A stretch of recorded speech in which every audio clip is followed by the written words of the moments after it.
Hi guys, welcome to my fourth lesson of 10 things I've learned in business over 10 years. Today's lesson number 4, values. It's been banged on about, it's a big topic for as long as I've been in business and even longer. Values, what are they? You know, are they just words written on a wall or in an employee handbook? Well, actually no, they're a lot more than that, and what I'd like to share with you today is what I've learned through my own experiences, but also through seeing other businesses embrace their values and live their values. So yeah, the lesson today is about values, articulating your values, and how you live them. And then of course how you can recruit people to suit those values. So values are largely just words, and they don't tell a story, they don't help people understand what the values are and how they, whether they fit those values. There's a guy who owned a business called Zappos in the US, and he had a business that was the largest shoe retailer, online shoe retailer. He sold his business to Amazon in year 9, I think, for $1.24 billion.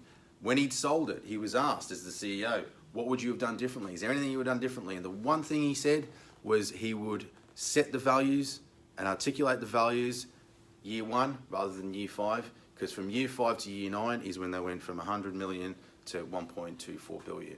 And he, hand on heart, claims that setting the values and solidifying their culture was the main reason why they just went from strength to strength. So I'm a true believer in why we're in business, why we do things as people, and it's very, very important for us to buy into what a company does and why.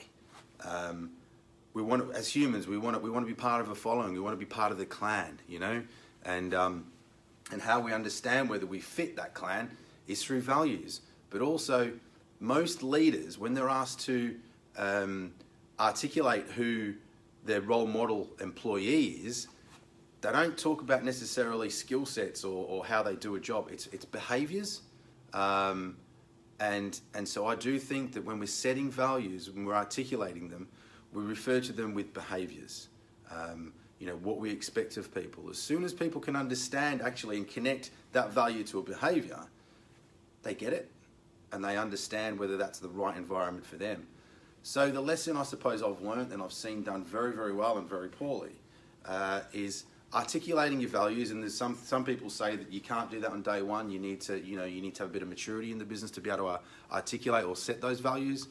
And it's not just about the owners that set those, it should be a group of people within the business that actually truly understand who believe that what those values are that we have in the group. So yeah, setting and articulating those values, connecting them to behaviors, and then allowing your people to live those values is so important in solidifying a culture of a business. Once you have that, you can then use measurements, recruitment measurements, to measure people when they're coming into the business as to whether they're going to fit those values or not. An example of that is, I'm a very trusting person. I'm very openly trusting to people coming into the business from day one. A lot of people aren't like that. But just because they're not like that and that they believe that trust needs to be earned, doesn't mean they're not right for the business. Where they wouldn't be right is where they're never going to be a trusting person. Also loyalty. If people are incapable of being loyal, they're not right for us. But actually loyalty doesn't come on day one necessarily. It's earned when trust is in place.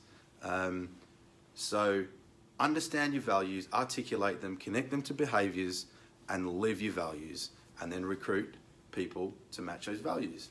And hopefully your business will flourish. I hope you took something from that. Thanks for listening, and I'll share my lesson number 5 very shortly. Thank you. See you soon.